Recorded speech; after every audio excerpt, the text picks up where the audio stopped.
Thank you so much for that beautiful introduction. And I'm really pleased to be with you today. Thanks to everybody who made it possible for me to be talking to you. I would like to express my Killjoy solidarity to everyone at Westchester who is fighting for institutional change and for justice and for less violent institutions. It is actually a difficult time to speak about Killjoy solidarity with the genocide in Gaza, and I found it quite difficult to speak in the past few months because of the situation that we're in. But sometimes when it is hard to speak, that's when we most need to speak. So I would like to express my Killjoy solidarity to those fighting for Palestinian freedom. So I will just share my screen.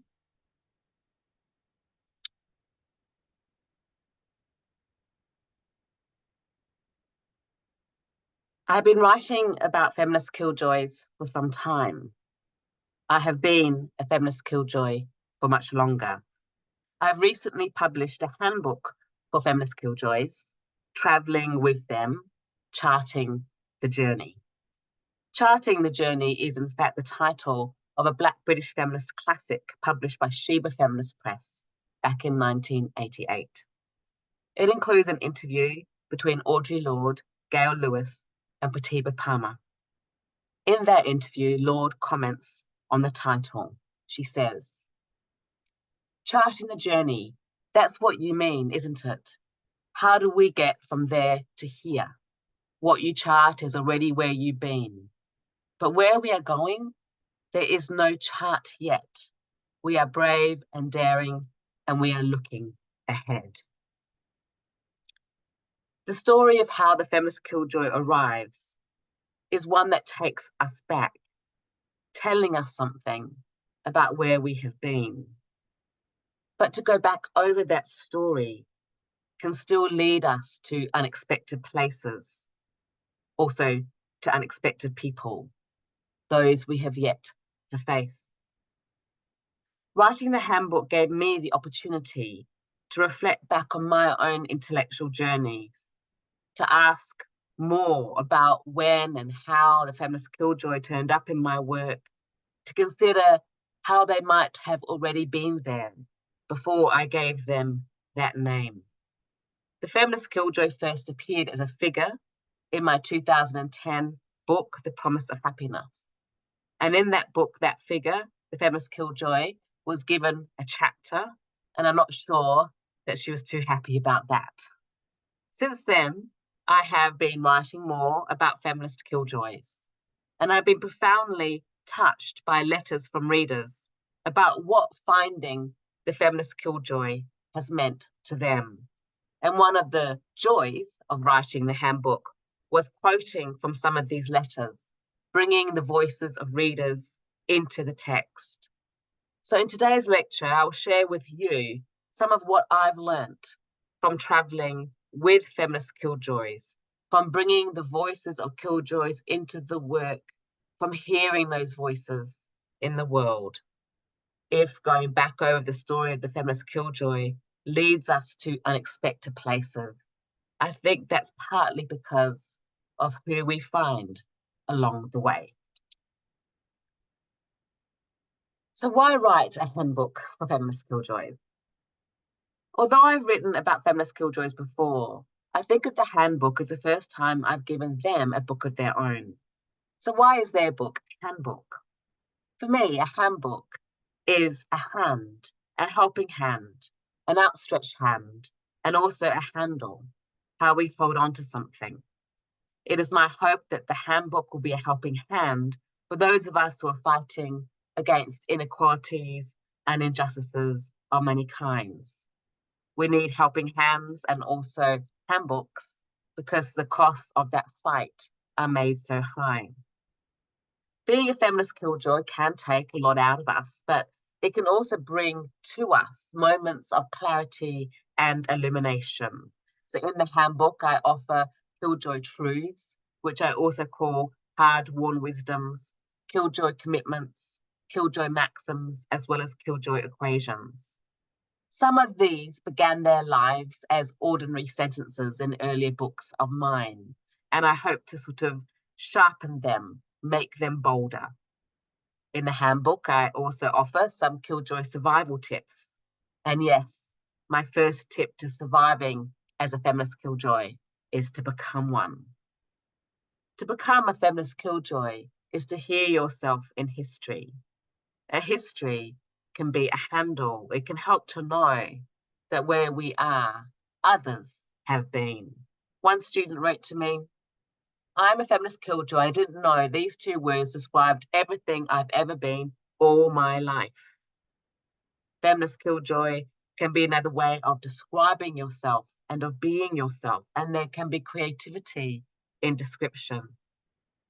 Even when we become feminist killjoys, they remain exterior to us. And this is why I sometimes call myself a feminist killjoy, and at other times I call the feminist killjoy my companion. So to become a feminist killjoy is to find other killjoys, and that's one of my survival tips. One student wrote to me about how she had shared my earlier book, Living a Feminist Life, with her friends. She said, I've been giving it to all of my girlfriends when they had their birthdays, and slowly we are becoming a little group of killjoys. Becoming killjoys can be about how we share in that becoming. Another student wrote to me about her experience of complaint. The killjoy turned up there. That we find killjoys in complaint is not surprising. To complain is to be a killjoy at work. She wrote to me from a very painful place, giving me a trigger warning for the content she was to share. At the end of her letter, she wrote, my killjoy shoulder is next to yours, and we are a crowd. I cannot see it at the moment, but I know it's there. I love that idea of a killjoy shoulder, becoming killjoys as how we lean on each other.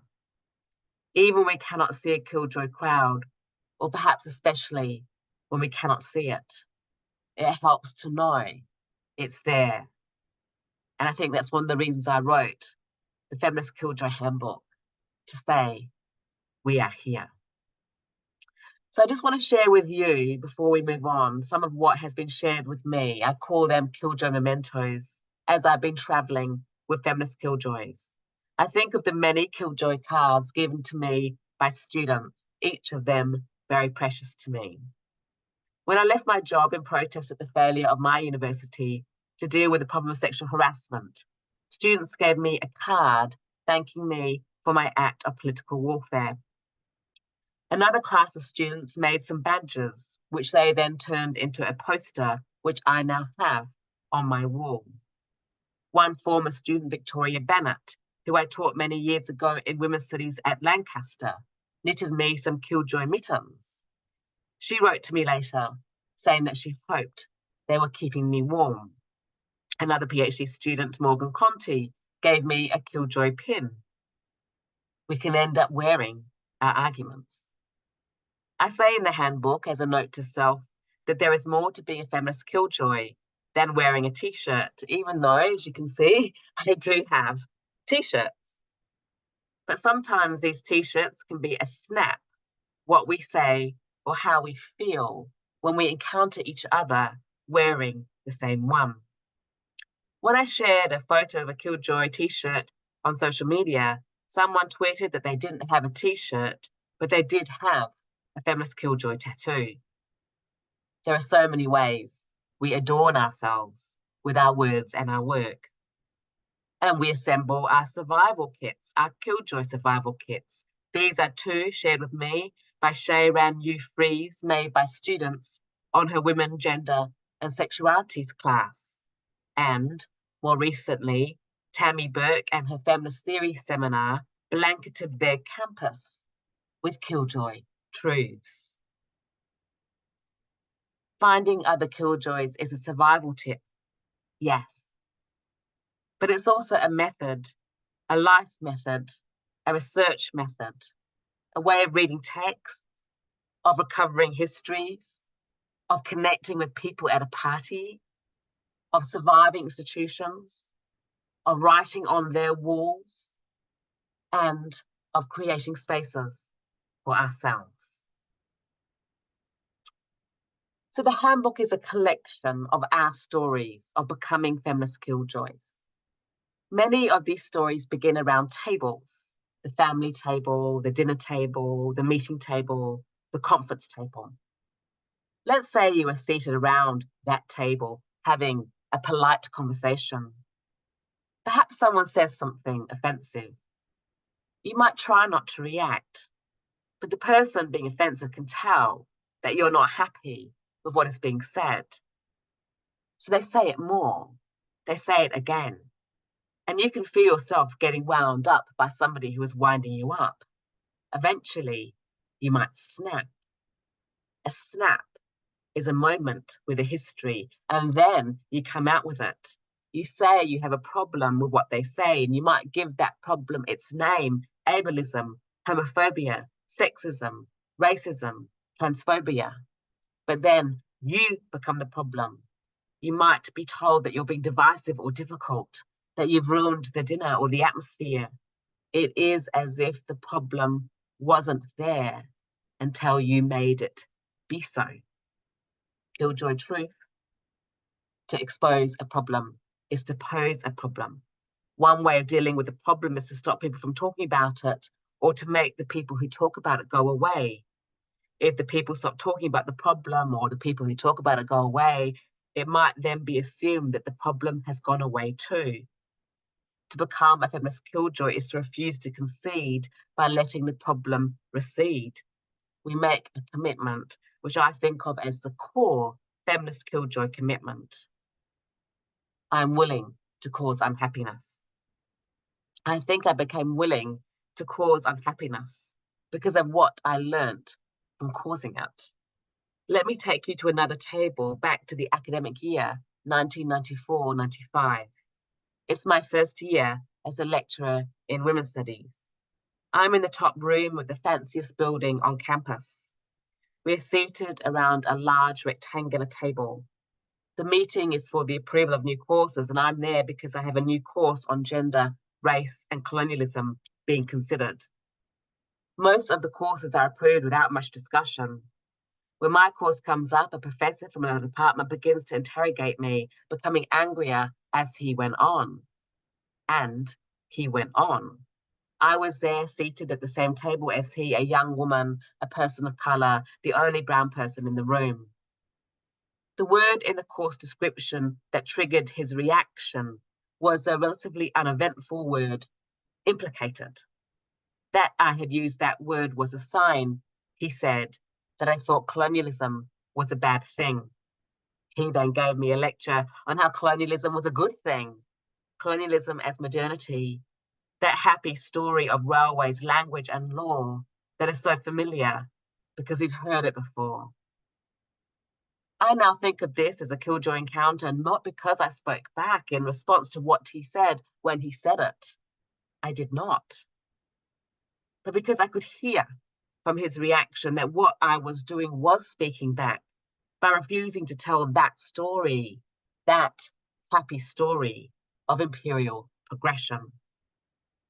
Not to tell that story, that happy story, is to be positioned as stealing not just happiness, but history. A recent article by a Conservative politician in the UK begins by stating, Britain is under attack, not in a physical sense, but in a philosophical, ideological, and historical sense. Our heritage is under a direct assault. The very sense of what it is to be British has been called into question. Institutions have been undermined. The reputation of key figures in our country's history have been traduced. Movements such as Black Lives Matter and decolonising the curriculum, he suggests, are not motivated by positivity, quite the reverse. So positivity is tied to preservation, and this is why negativity is more than a story of motivation. By locating negativity in the outsider, culture and history are treated as if they are positive qualities. So, when students asked for more philosophers from outside the West to be taught, they are represented quickly as cancelling white philosophers, stealing what is there or from who is there. Another Conservative politician who has since become the British Prime Minister stated, "We want to confront this left-handed culture that seems to want to cancel our history, our values, our women." This argument that women are being cancelled, expressed with that old sexist possessive, our women, is drawing very loosely from the gender critical argument that the term gender has replaced the term sex. Perhaps we're supposed to treat sex like a statue, what you have to affirm as being there. As killjoys, there is so much we refuse to affirm. Instead of affirming it, we keep chipping away at the old block. That's why, for me, that Killing Joy is a world-making project, which was a tagline for my blog, which I began over 10 years ago. Writing the handbook gave me a chance to say a little bit more about what I meant by this. We might note that negativity does not begin so much with an action, but with how it is judged. So, questioning history is treated as an assault on the senses and what it means to be British. Widening the range of texts being taught as a theft. Killing Joy becomes a world-making project when we refuse to be redirected away from the action by that very judgment. Instead, we turn the judgment into the project, by which I mean we keep questioning, we keep opening, we keep loosening, we keep widening the range of texts being taught, widening the terms we use for who we are or how we are, widening the routes into professions, widening the doors so that more people can enter the building, even when those actions are deemed damaging, as they often are. It doesn't take much to be heard as causing damage. Think back to how that professor heard a no in my use of a word implicated. Perhaps we make that no the implication of our work. Consider Amata Ayadu's novel, Our Sister Killjoy, which was first published in 1977. I think of this as the first attempt to give the Killjoy a voice. Sissy, our sister Killjoy, is our narrator, and she travels from Ghana to Germany and then to England. In Germany, Sissy wanders around a market and she saw there polished steel, polished tin, polished brass. Sissy saw their shine and glitter. She sees the polish and then she sees herself seen. When Sissy walks around that market, she's referred to as the black girl. She was somewhat puzzled. Black girl, black girl. So she looked around her really well this time. When Sissy sees herself seen as a black girl, it is then that she sees whiteness, what is around her, and she sees it really well this time. Later, Sissy listens to an eminent doctor who has stayed in Europe to educate them to recognize our worth.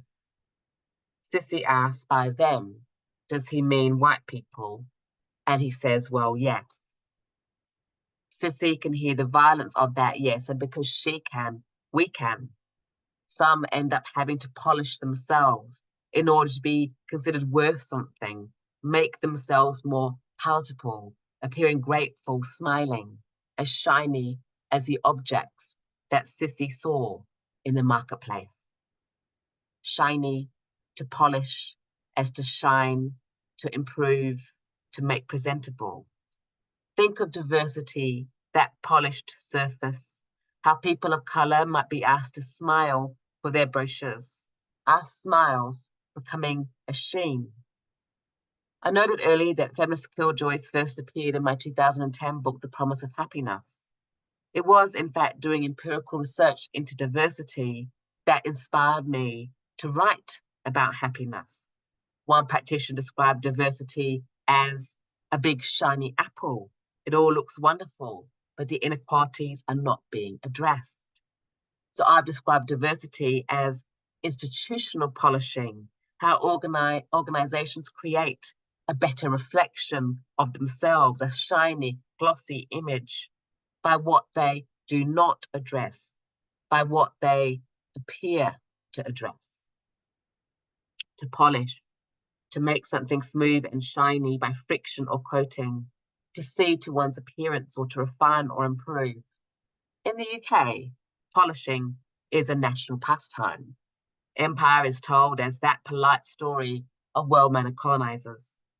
Those of us working and living in the UK whose families came from formerly colonized nations might be asked, nay, required to gloss over the violence of imperial history, the history that led us to be here. We've heard a bit about what happens when you don't. You might be interrogated, questioned. A woman of colour academic described to me, I was on the equality and diversity group in the university, and as soon as I started mentioning things to do with race, they changed a portfolio of who could be on the committee, and I was dropped. Race is a killjoy term, just say it, and you'll be heard as negative or destructive or obstructive. If we don't polish away that history, perhaps we end up polished away. Polish, polish. A sheen can stop a table from being seen. I talked to a student about her experience of verbal harassment by another student at a conference. She said, they were making jokes that were horrific. They were doing it in a very small space in front of staff and nobody was saying anything. And it felt like my reaction to it was out of kilter with everyone else. It felt really disconnected. The way I felt about the way they were behaving and the way everybody else was laughing, they were talking about milking bitches. I still can't quite get to the bottom of where the jokes are coming from. Nobody was saying anything about it. People were just laughing along. You start to stand out in that way. You are not playing along. That sexist expression, milking bitches, seem to have a history, and history can be thrown out like a line you're supposed to follow. When laughter fills the room, it can feel like there's no room left. To experience such jokes as offensive is to become what I call an affect alien, alienated by how you are affected, alienated not only from the jokes, but the laughter that surrounds them, propping them up, giving them somewhere to go. Killjoy maxim, when it is not funny, do not laugh. If you do not participate in something, if you do not laugh when others laugh, you stand out. Maybe some people laugh in order not to stand out. She described what happened next. He specifically went for me verbally at a table where everyone was eating lunch. It was a large table with numerous amounts of people around it, including staff. He literally leant across the table or physically came forward. He was really close and he said, oh my God, I can see you ovulating. Because she did not find his jokes funny, because she expressed in her reaction that she was not condoning the behavior, that she was not happy, he comes after her. Her personal space is invaded and she is stopped from participating in that conversation around that table. And so she leaves that table. And by leaving that table, I'm not just referring to an actual table. She also left the university. She left because of what she learned from trying to complain, how she became the problem. She describes this process for us.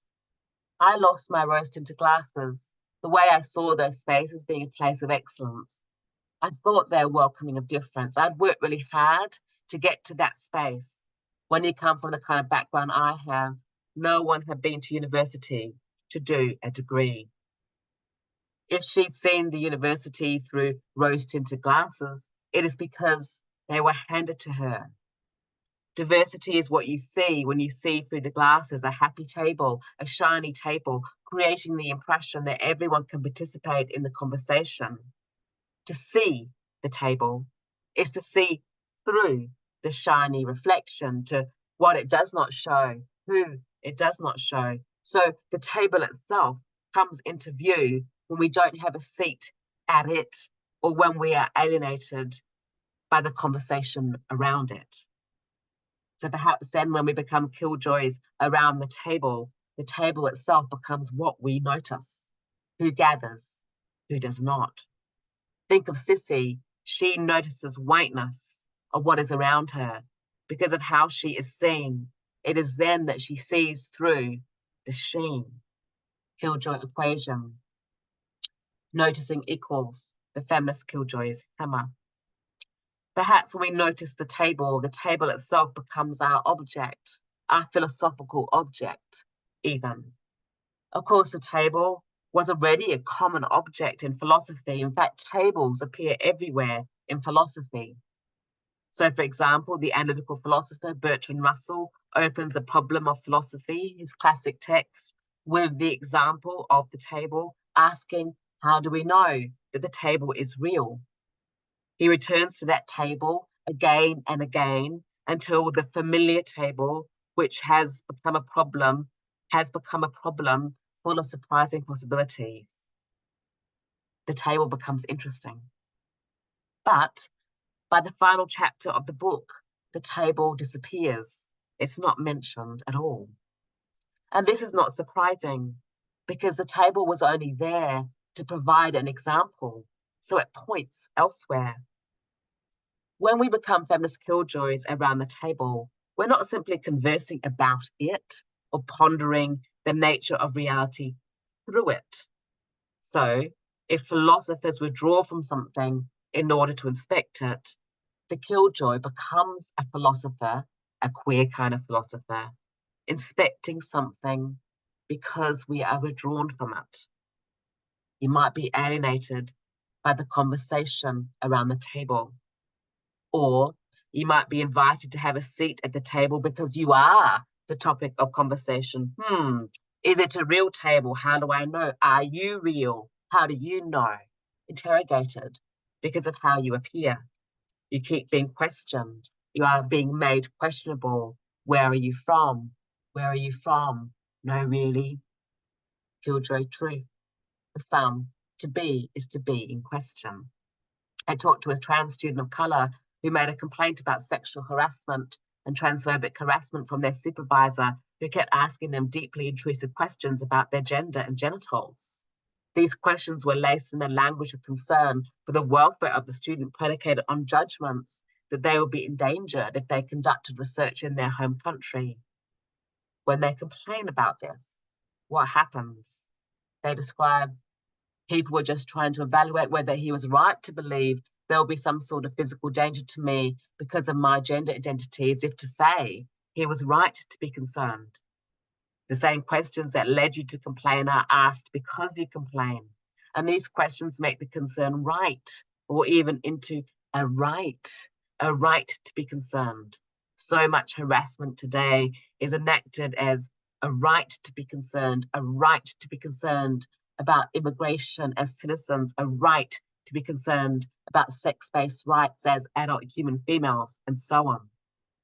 A right to be concerned is how violence is enacted premised on suspicion that some are not who they say they are, that some have no right to be where they are. So you can see why it would be important to refuse to join some tables, to enter into debates where you are the question or the topic of conversation. I think back to how, when tables are used as examples within philosophy, tables disappear. When you are asked to debate your existence around a table, you are asked to witness yourself disappear. I wrote about another philosopher, Edmund Husserl, in my book, Queer Phenomenology, which was the last book I wrote before the feminist killjoy turned up and became a central preoccupation. I sometimes call it my little table book. And I think now I understand better how my feminist killjoy sensibilities led to this obsession with tables, following them around obsessively. Writing about tables, in other words, was how I set the table for feminist killjoys, giving them the space they needed to appear. This section opening the door. So for feminist killjoys, the table, how we gather, quickly becomes a door, how some are shut out. We tend to notice what shuts us out, which is why there are so many doors as well as tables. in feminist Killjoy stories. I spoke to another student who had been harassed by her supervisor. She's a queer woman of colour. She's from a working class background. She's the first in her family to go to university. She's had to fight really hard to get here. She knows something is not right. Her supervisor keeps pushing the boundaries, wanting to meet off campus, then at coffee shops, then at his home. She's trying to explain to me why it was so hard to see what was happening. And it's odd to think back in this moment. This seems absolutely insane to me, but at the time it was part of the culture of the department we had. You know, another professor I had met with early in the program said, you know, that he had to keep a big wooden table between him and his female students so he'd remember not to touch them. And then another of our long-time male faculty is notorious for marrying student after student after student. And that was in all this rhetoric of like critical race studies and, you know, pedagogy of the oppressed. As I'm recounting it to you, I just wanted to say that it's so jarring to look back on it because it looks so very clear from this hindsight perspective. When what you experience at the time is part of the culture, you don't identify it at the time you experience it. And that harassment, which was institutionalized, expressed in the idea that senior men would need a big wooden table in order to remember not to touch women students, is happening at the same time that the critical work is happening, or at least the rhetorical critical work is used to describe what is happening, critical race studies, pedagogy of the oppressed. So it becomes clear that the critical work is about rhetoric and that there is a gap between rhetoric and reality, and that clarity is jarring. That it took so long for her to see it made it harder for her to see it. So she tried at first to handle the situation. I tried very hard to keep all of the meetings on campus and to keep the door open. She keeps the door open, an actual door, at the same time as she closes another kind of door, the door we might call the door of consciousness. I thought I would take myself down by admitting to the kind of violence he was enacting. Take myself down. To admit to violence can feel like becoming your own killjoy, getting in the way of your own progression. To admit can mean to confess a truth, as well as to let something in. So doors can hold a contradiction. Keeping the office door open is an admission of a truth that she handles by not letting it in. But handles can stop working. I was sitting with another colleague at another lunch, another day, and he started texting me these naked photos of himself. And I think I just hit a critical mass of like, I just can't handle it anymore. And then like it already started to seep into me, into her, in this shared conversation about like how horrible and violent that I'm having to receive these things, right? And so that basically put a process in motion. A handle is sometimes what we use to stop the violence directed at us from seeping or leaking into us. When the handle stops working, the violence seeps not only into her, but into her colleague, into the conversation, into the space in which they're having that conversation. And that can be what it takes for a complaint, that critical mass, to come out. You have to let the violence in. But when the violence gets in, it gets everywhere. So you can understand why sometimes you might close that door of consciousness so that you can handle a situation, so that you can focus or function. But it doesn't always work, which is why the killjoy often comes up in or as a story of consciousness. You might close the door of consciousness so that you can do your work, or you might become conscious of doors because they stop you from doing your work.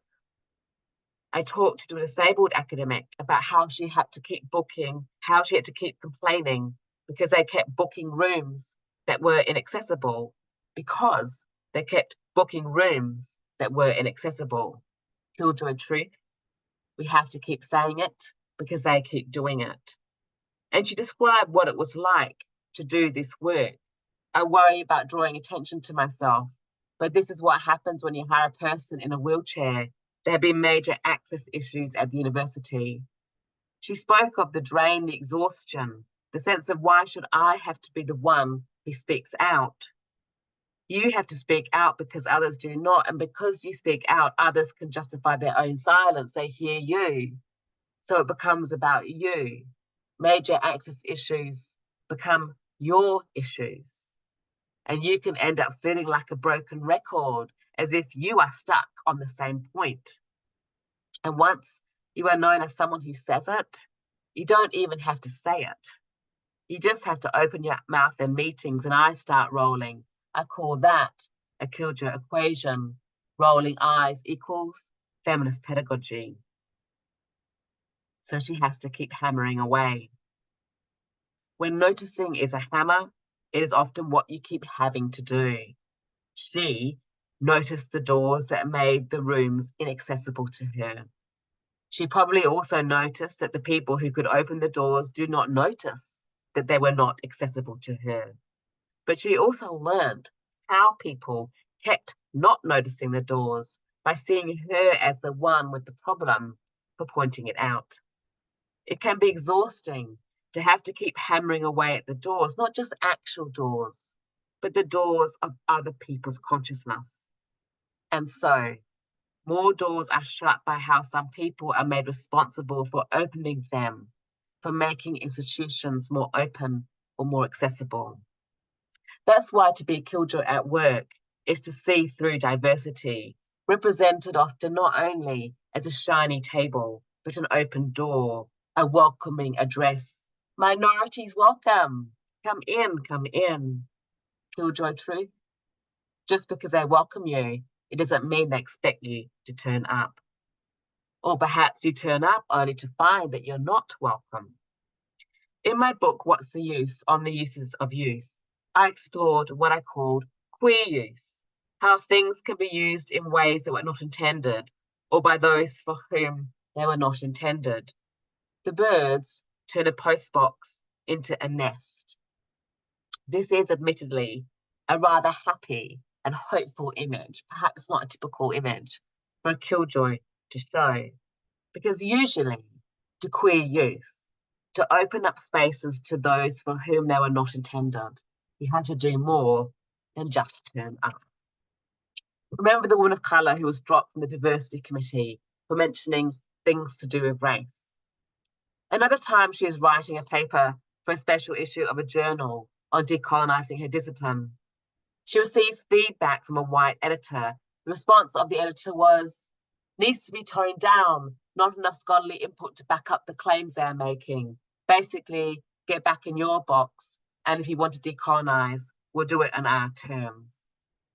Whiteness can be just as occupying of spaces when they're designated decolonial. I sometimes call this decolonial whiteness. Get back in your own box. Let's return to the post box that became a nest. There could be another sign on that box. Birds welcome. Diversity is that sign. That sign will be empty of force, what I sometimes call a non-performative, if the post box was still in use, because the birds will be dislodged by the letters, the nest destroyed before it could be created. So all those comments, tone it down, back up your claim, they function as letters in the box, piling up until there's no room left, no room to breathe or to nest or to be. So if diversity is that sign, diversity obscures the hostility of an environment. And so much of what we are fighting against is obscured. Sometimes to say no to something is also about how we bring it out. Killjoy activism, as I call it, can be the work we do to get a no out of ourselves. I spoke to one student about how long it took for her to say no to a professor who had been bullying and harassing her. At first, she doubted herself, but he kept doing the same things. And then she said, and then I was like, No, no, no, no. Things are wrong, not just in terms of gender. Things are desperately wrong with the way he's teaching, full stop. When she realizes that she was right to hear something was wrong, those no's came out. I think of all of them. No, no, no, no. An army of no's. Killjoy maxim. Get a no out so that others can follow. This student said that she said no, not really for herself, but because she wanted to prevent other students from having to go through that practice. So she understood that unless someone said no, the same things would keep happening. But then what happened? When she tells the convener of the MA program she's intending to complain, she is warned, be careful, he's an important man. A warning is a judgment about who is important, as well as a direction. It says, don't do that, don't go there, because he could do that. But she doesn't heed the warning and goes ahead with the complaint. And in her terms, she sacrificed the references. And in reference to the prospect of doing a PhD, she said, that door is closed. That door is closed. References can be doors, how some are stopped from progressing. So you can open the door of your consciousness only to find that door is shut. When that door is shut on her, that door is kept open for him so that he can keep doing what he had been doing, where he'd been doing it, behind closed doors. It can take a political movement to open those doors, and we have to keep becoming that movement. I began working to support students who had submitted a collective complaint about sexual harassment in 2013. After 3 long years, we could not even get a public acknowledgement that the inquiries into sexual harassment had happened, let alone why they had happened. It was like they hadn't happened, which was, I think, the effect they were looking for. So silence can be another wall. I shared my reasons for resigning on my Feminist Killjoy blog because I could not resign in silence if I was resigning to protest silence. And I became a feminist killjoy all over again. The university quickly launched a public relations campaign, lots of polish. We take sexual harassment very seriously and take action against those found to be acting in ways incompatible with our strong values relating to equality, diversity, and inclusion. If any of this had been remotely true, I would not have had to resign. I expected this reaction. But what was unexpected was the reaction of some of my feminist colleagues. One said that my action was against the interests of many long-standing feminist colleagues who had worked hard to ensure a happy and stimulating environment. Happy for whom? We need to learn how the disclosures of sexual harassment can be treated as compromising not just the institution's happiness, but also feminist happiness. She also called my action unprofessional, and I've been calling myself an unprofessional feminist ever since. Becoming professional, it seems, is about being willing to keep the institution's secrets, to keep polishing that table, treating complaints as dust or damage to be wiped away or dealt with in-house. In-house, the master's house.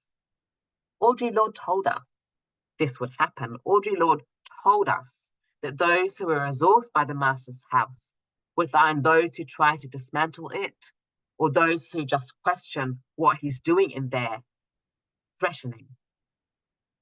So silence is not something enforced just by management or marketing departments. Silence can also be performed as institutional loyalty, silence to protect important people, to protect resources, to protect reputation, silence also as promotion, how you maximize your chances of going further or getting more from an institution. Institutions offer then their own promises of happiness. You might be promised happiness in return for loyalty. Happiness might be offered in the form of that raise or that promotion or that time freed from doing the less valued, more exhausting work, administrative work, housework, care work, diversity work. Killjoy truth. What you were told you need to do to progress further or faster in a system reproduces the system. This is why feminist killjoys have so much to teach everyone. We are learning what we can call simply the reproductive mechanisms.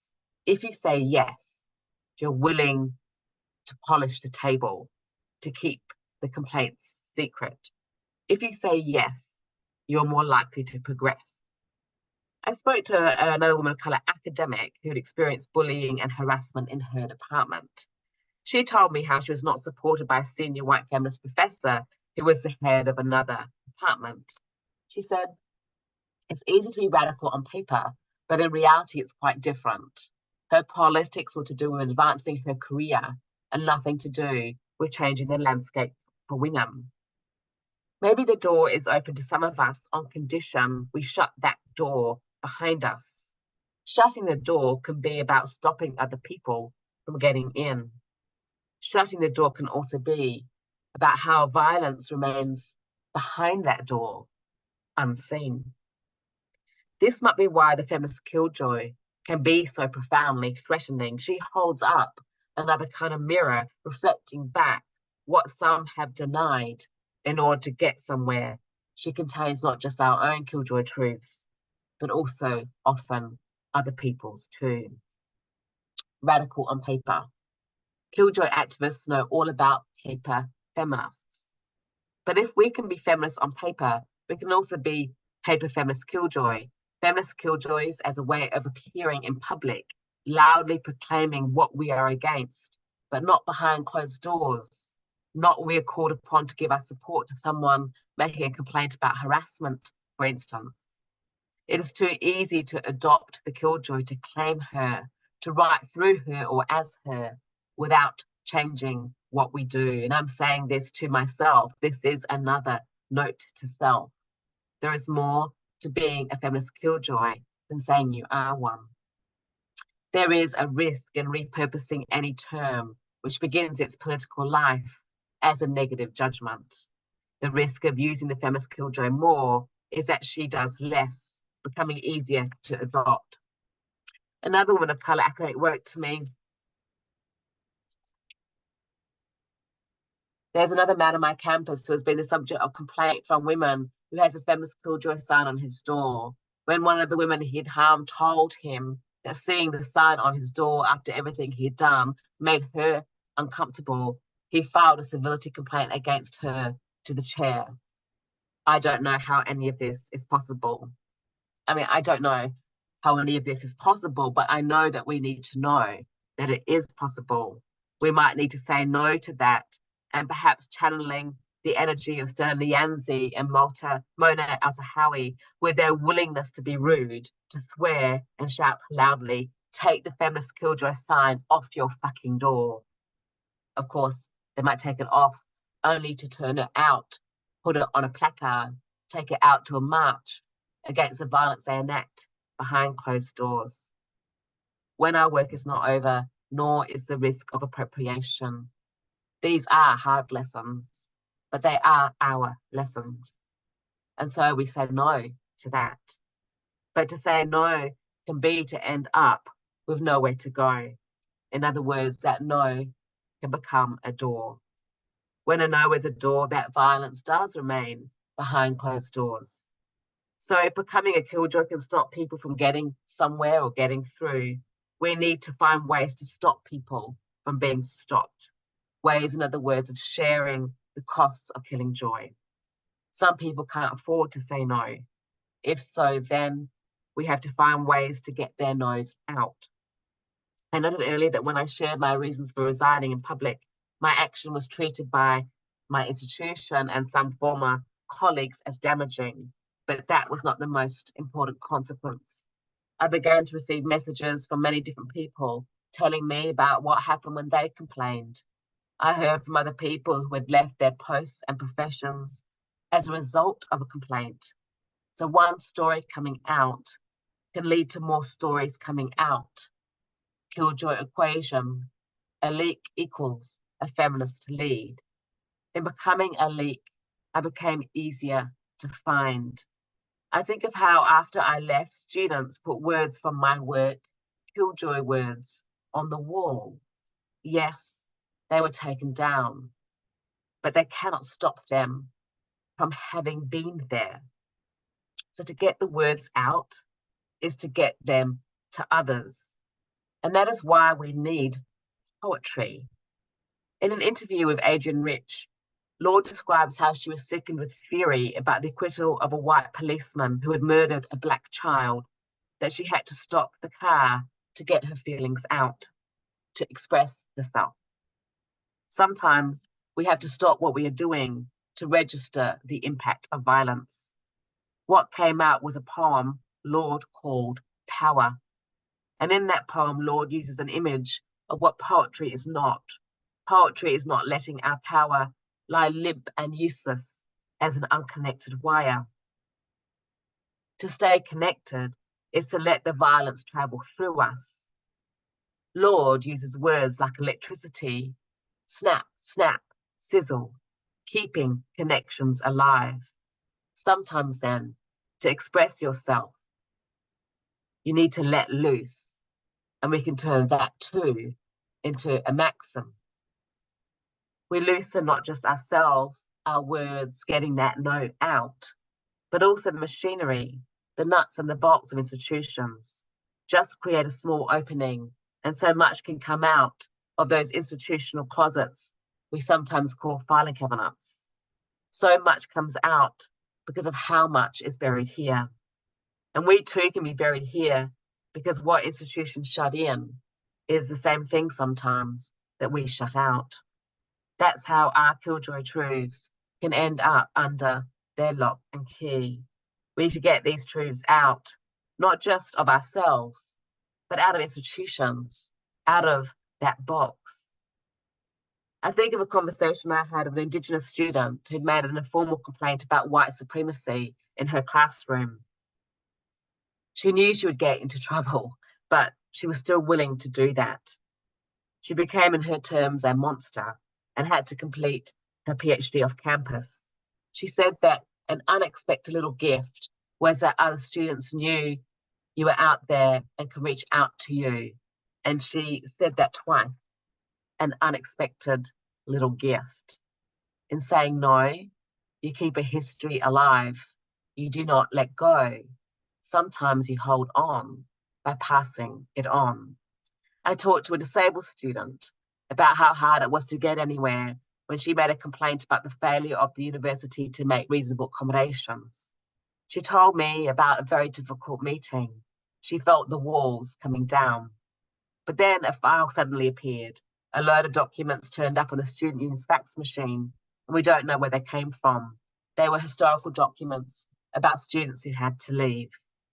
This student speculates that a secretary had released that file. And it's not surprising that a secretary can become a saboteur. The word secretary derives from secrets. The secretary is a keeper of secrets. So if the student hadn't made her complaint, that file would have stayed put, dusty and buried. We don't always meet in person. We can meet in an action. And sometimes that action can be how we meet in person. Political histories of demonstrating our histories of those who are willing to put bodies in the way, to turn our bodies into blockage points that get in the way of human traffic, as well as the wider flow of an economy. And I remember Audre Lorde's words, how we carry her words or are carried by them, the snap of a slogan and no as stop, stopping the flow of human traffic, stopping the cars. And I think again of Lorde stopping the car to write a poem about power, taking it in, the violence of the police in, the violence of white supremacy in, to get that poem out, to get it to you. So when we stop the cars, we connect with others. And momentum then can be how we get behind each other. We put everything into action. We get as many as we can behind it. This is the final Killjoy truth of the handbook. The more we come up against, the more we need more. The more we need more. For Killjoys, it's not the more, the merrier. It's the more, the heavier. We give each other weight. That no is louder when we say it together. And we say it together. We say no, even when it's hard to get through. We say no together for each other to make room so that we can be here. Thank you. Thank you so much, Dr. Ahmed. And thank you for everyone for being here today. Again, we're just so excited for this opportunity. And at this point, we're going to turn over for a few minutes of Q&A. Dr. Ahmed, you should be able to see the Q&A near where the chat is on the bottom of your screen. You might have to hit more and then you can access Q&A. If you can't see that though, I can just also ask the questions out loud if you'd rather, and then we can start our questions that way. Great, okay. So the first question that we have for you is, what is next for you? New books, travel, etc. What is the next chapter of this journey looking like for you? I have been, one of the reasons I wrote the Feminist Killjoy Handbook was because I really believe that feminist ideas and feminist knowledge should be as accessible as possible to everyone, because I think it can change your life to have access to new ways of thinking about the worlds that we're in, because sometimes when we experience the violence that we do, we don't have the words and the concepts that help us to make sense of that experience. So my motivation in writing the Feminist Killjoy Handbook was to write a book that wouldn't necessarily be about, only taught in a feminist classroom, although I hope it is, at least as the classroom is traditionally understood, but also be more widely accessible to people that you might be able to pick up on the high street, for instance. In a way that reflects the fact that I'm no longer at a university. And although I'm a feminist educator and I really believe in feminist education, the classroom, as it's traditionally understood, is not the place that I'm doing my work. So I want to continue that project of trying to think about how to share my work outside of the university setting, outside of a university press, however much I've been very dependent on Duke University Press, and I have loved doing books with them. And I wanted to do something that would be more accessible. So I'm continuing that project by writing a complainers handbook, which is premised on the same idea, really, that, a handbook as a handle or a hand, a helping hand. And the idea of the complainers handbook is that actually it can really help us handle the complaints we have to make, to hear about other people's complaints, other people's experience of trying to get a complaint through a system that is designed to stop it from getting through.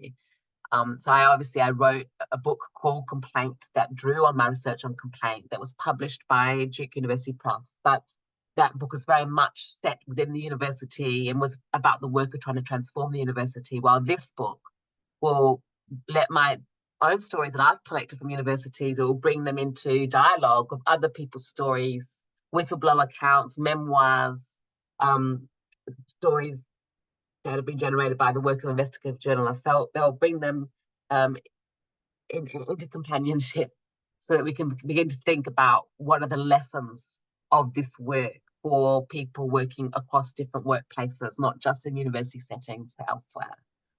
Thank you. Our next question is, what can the feminist Killjoy offer to women in the global South, especially thinking about women in Iran and Palestine? And how have you seen the importance of that as applied in the global South? Yeah, it's very important to me that one of the dedications to the handbook is to my auntie Gulzar Bano.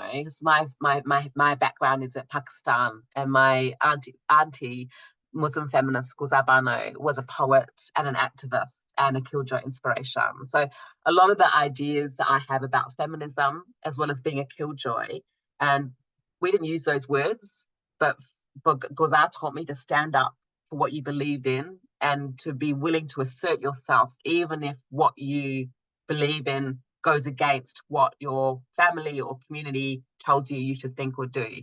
So in a way, the feminist Killjoy traveled from the South, global South, to to the so-called West. And the inspiration for it really came from my auntie doing that work. So yes, absolutely, it does have relevance. And as I said, the really first and most important articulation of a Killjoy aesthetic came from a Ghanese feminist from Africa, talking about being a sister Killjoy, saying no to the sort of happy version of modernity. So the kind of like the project of critiquing and questioning colonialism, colonial occupation, brings us to the Killjoy, because so often those forms of power and oppression are justified through happiness, that this is about improvement or development or just in your own interests. And actually it takes the work of the Killjoy to say no to that, to say no to occupation, to say yes to freedom. So for me, the Killjoy is what we need. It's part of what we need to do in order to resist the normalizing of colonial occupation under the language of happiness. And then our next question is, what would you offer feminist Killjoy students working against academic institutions designed to limit change? Yes, it can be very, very hard to be in an institution that sometimes looks like it's wanting you to change it. Like it might have a lot of diversity committees and it might have a lot of systems that seem to be designed to enable consultation with student bodies and underrepresented students in particular. And there's a lot going on that's about the appearance of change, but somehow it's still not about change, or even the appearance of change might be the technique for limiting change, and you come up against these walls. So I think as a student, it can feel like you have very little room to actually do anything about it, because actually partly these institutional walls, this kind of hard limits that you encounter, they're also so much shaped by hierarchy, and certain people are given more room to maneuver. They might be more likely to be heard in a meeting because of their position that they hold. So when you're a student and this, presumed not to be a permanent member of the institution, presumed to be passing through, to be kind of like a guest here and then gone, it's much, much harder to have an impact. The structures of the institution are not designed for you to have an impact. And yet you are the one who feels that structure most intensely. So I have been so inspired all my career by student activists, because I think people have to become very inventive when they are faced with these very difficult institutional histories without being given a kind of voice to counter them. And student activists have been very inventive. And when I was working at my former institution, we had to work with students because it was very, very hard for them to actually address the problem of sexual harassment. The fact that we needed professors to work with them was a sign of those very hierarchies, but it was the students who led the way, because they had a real insight into what was going wrong and how the institution's policies and procedures, how the institutional culture had stopped other students historically from being able to complain. And so they were actually, by working together as a collective, they actually had a lot of institutional wisdom. And what we had to do was find a way for that institutional wisdom to leak and to seep through into the other spaces of an institution where people could do something. So I think that in a way, student activists, by combining resources and working creatively and also not feeling so loyal to the institution, can be the ones who actually most experience the resistance to change and most enable resistance to that resistance. Thank you. I just have two more questions, and I want to make sure that we have time to close things up and to be mindful of your time as well.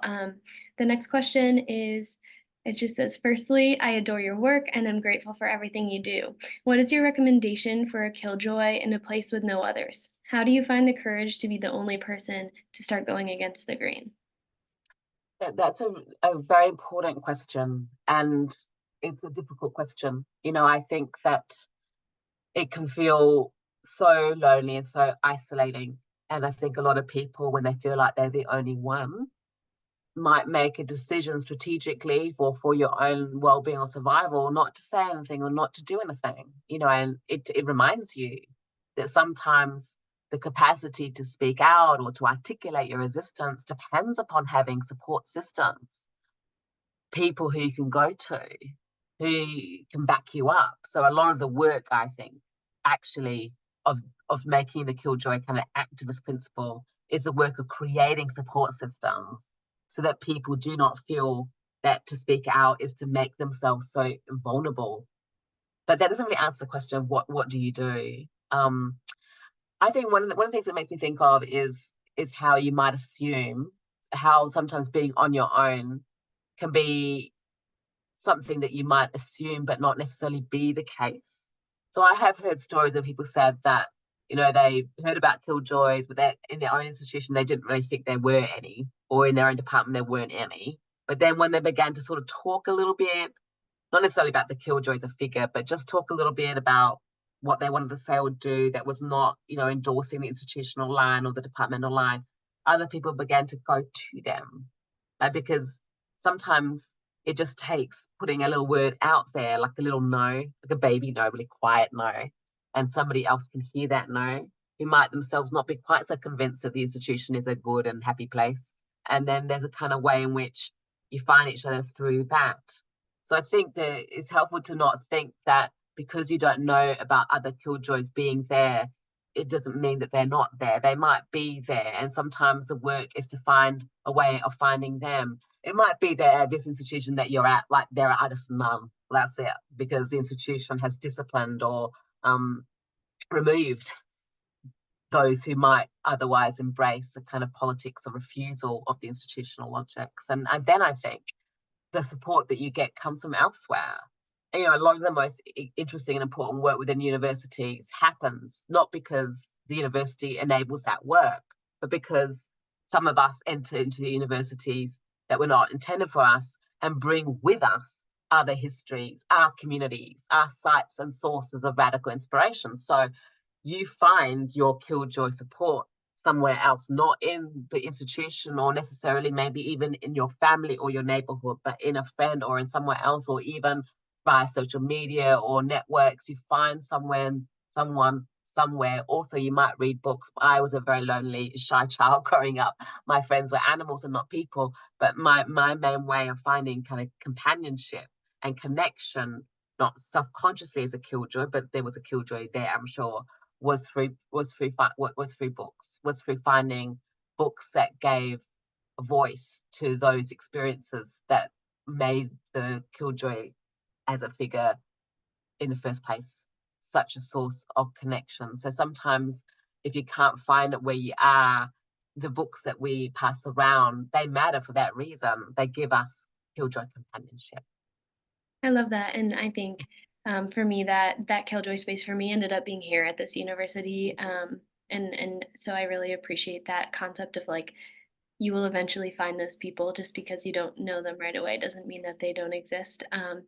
And thank you so much again for your time. Our last question, and then I'm going to turn it over to the folks in the room to close us out, is while it's difficult and challenging being a feminist killjoy, I found so much joy in it. What is currently bringing you joy? Well, I do think actually that there is a lot of joy in the life of the killjoy. One of my killjoy maxims is don't laugh if it's not funny. And I think it's actually quite important because I think there's a way in which so much violence gets reproduced by the requirement to laugh it off, to make it seem small, not to make a fuss, to participate in something, even if you find it diminishing. But that doesn't mean there's not laughter in Killing Joy. In fact, in a way, because you become so conscious and aware of how the world works, the shape of it, you notice things. Killing Joy is also about the Killjoy hammer, noticing things. That actually makes the world quite alive to you. It brings the world to life. And I think as a result, there's a lot of humor and a lot of joy in the work of the Killjoy. Joy at the sense of having the tools to make sense of things that are complex and difficult. And there's also the joy that comes from connection. The handbook itself is a lot about the companionship, what that means to actually find other people who get it, because they've been there in that place, that difficult place. It can be actually very joyful to sort of meet the eyes of another Killjoy and be like, yeah, yeah, you too, you too. Much more than me too, really, is you too. And I also think, in a way, that this work of trying to actually redress really difficult forms of institutional violence, it is hard because you're taking in, you're willing to take it in, to get something out. So what we do to look after ourselves to survive, to use the word that Audre Lorde loved, and to reflect a little bit with Alexis Pauline Gumbs, who really shows us what it means for Lorde to have loved that word survival. What we do to survive is also our source of joy. And for me, like having two beautiful dogs is a source of immense joy, because they are a way in which, you think about staying alive to the promise of what is around you. And just, even if you take on the work of the Killjoy is not all that you are, and it's not all that you do either. It's just one way of thinking about what it is that we're doing. And I think there are all sorts of ways in which a joyful life, thinking of ourselves of joy even as part of the politics of what we do, is quite. It's not just not incompatible with the politics of the Killjoy. It might even be an essential part of I appreciate that so much. Thank you so much. it.